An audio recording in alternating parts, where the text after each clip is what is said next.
The good life, full of fun. Hey guys, welcome to my kitchen. Got a fun day today. Today's gonna be simple and easy and sweet, a lot of fun. We're gonna make today something that I love, and I mean love, and it's whipped cream. I can remember my mother making it. I mean, it was a brutal battle in our house because we had 4 kids and there was only 2 beaters, so it was always a challenge when mom made whipped cream. But I wanna show you the way to make Italian whipped cream. We're gonna make a whipped cream, if you will, that's got the flavors, the hint of Italy. And sometimes people say, well, it's easy, and they think, well, you throw cream in a jar and or in a bowl and you're just gonna beat it or whip it. And yeah, that's partially true, but we wanna make it awesome, right? We wanna bring Italiano in there and make it molto bellissimo, molto deleccio, okay? So that's what we're gonna do today. So I'm gonna show you how to make whipped cream. So we're gonna start off with essentially a quart of whipped cream. Now that's a lot of whipped cream for most families and what have you. So if you think about going to a pint size,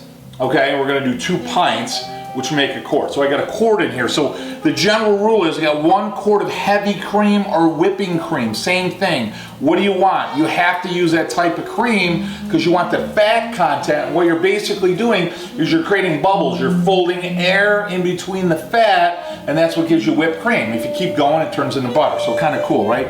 Because it'll coagulate the fat, and that's a whole different story, all right? I sound like a chemist. So we got 1 quart of whipped cream. Now what we have here is powdered sugar. The general rule is 1 tablespoon, maybe a little bit more, like a heaping tablespoon of sugar, of powdered sugar, to 1 pint of heavy cream.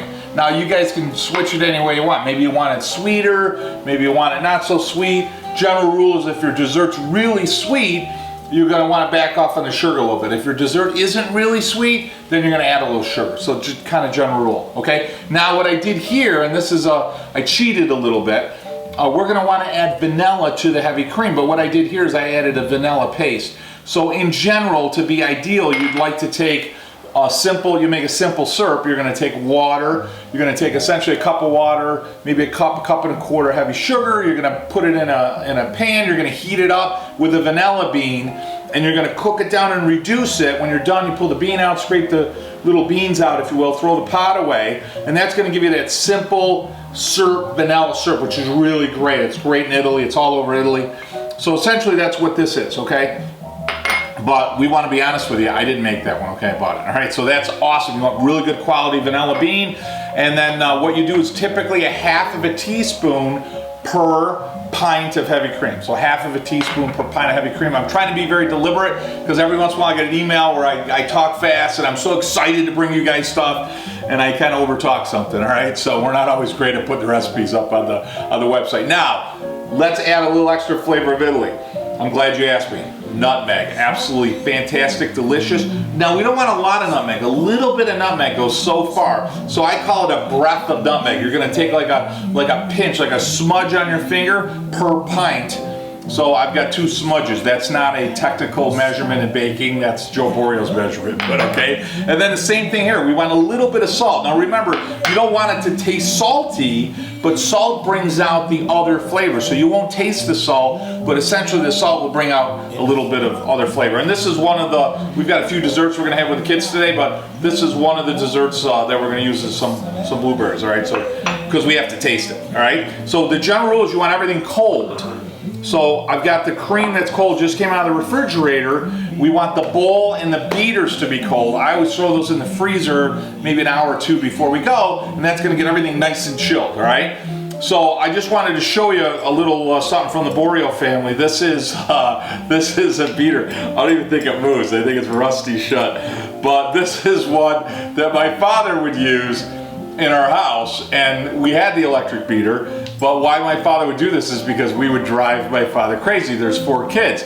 So he would usually bring something at breakfast or lunch or dinner, and if we were driving him crazy because my father's so intelligent, he would say, well, geez, I gotta occupy the kids' time. So he'd say, hey, who wants to beat up whipped cream? But we'd all fight for it. So he'd grab this manual beater, and you'd sit there, and you would do it by hand. It was torture, but it worked. My father was smart. Another way you can do it, you want a long whip. You don't want a whisk. You don't want a short one. If it's longer, it's easier because you're going to get a greater distance with small movement of your arm. And you're going to take a larger bowl and you're going to essentially fold it quickly.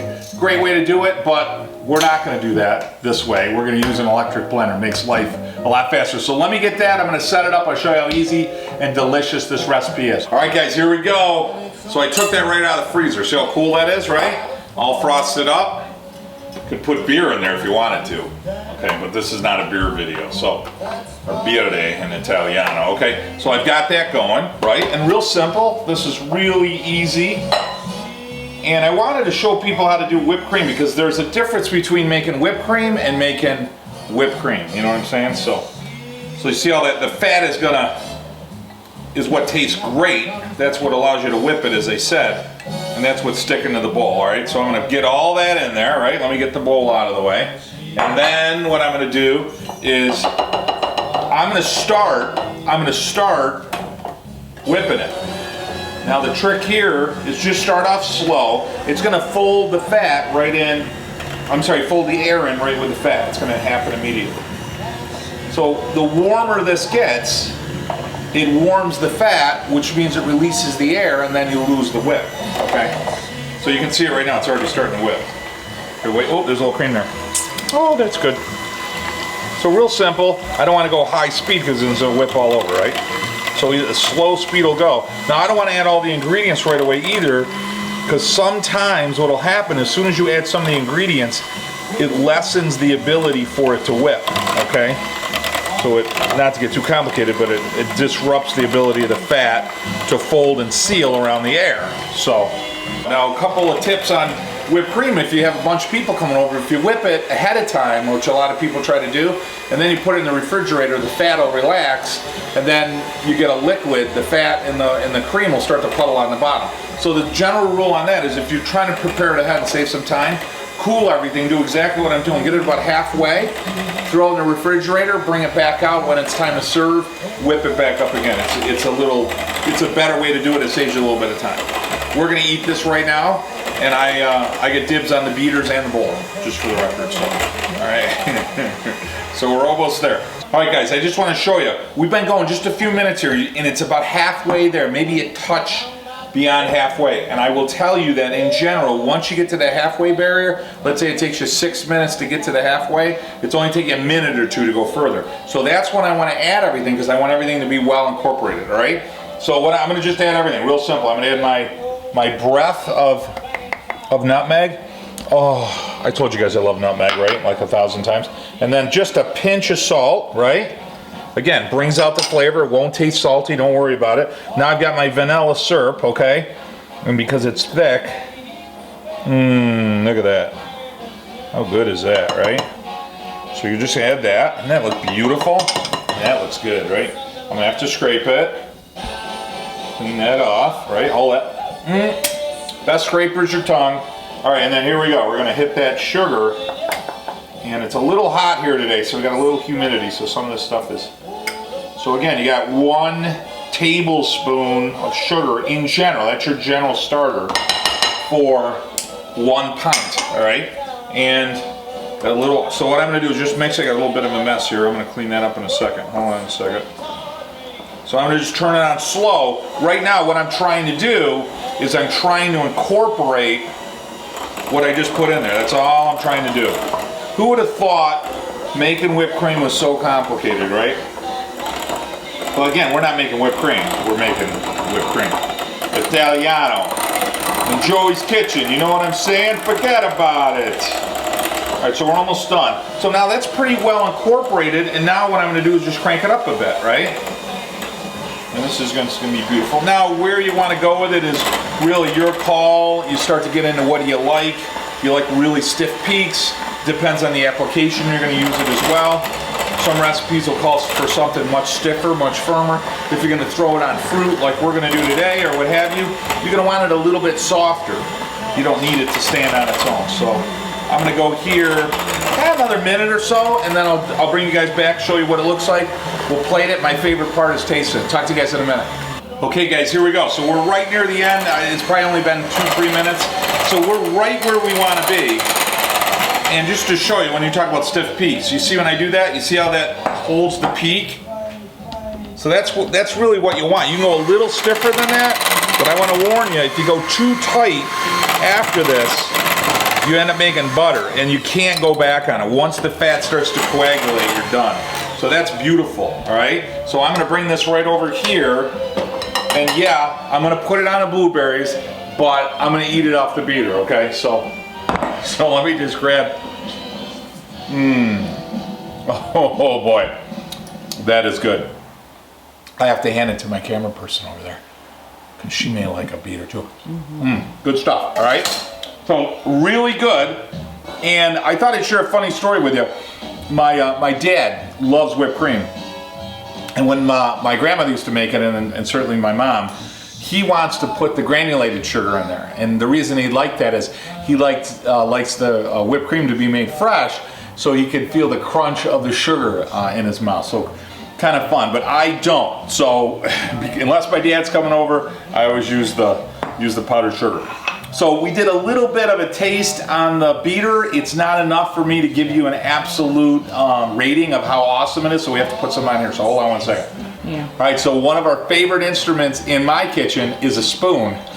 so we've got the whipped cream, and I'm just gonna throw it right on the blueberries, and that's just gonna give you, just a beautiful little flavor of it. But one of the favorite things, I mean, when you just smell it, you can barely, you can't even grab it, but you can almost grab, and I know it because I put the nutmeg in there, a little bit of the nutmeg. You can definitely smell the sugar.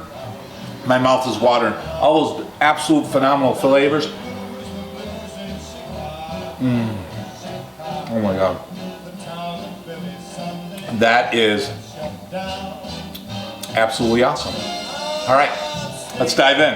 All right, guys, here we go. So the key, if anybody knows what I'm talking about, is perfection of the bite. So you want to get the right ratio of blueberries to cream, okay? Oh my God, that smells good. I already tasted it, but it smells really good.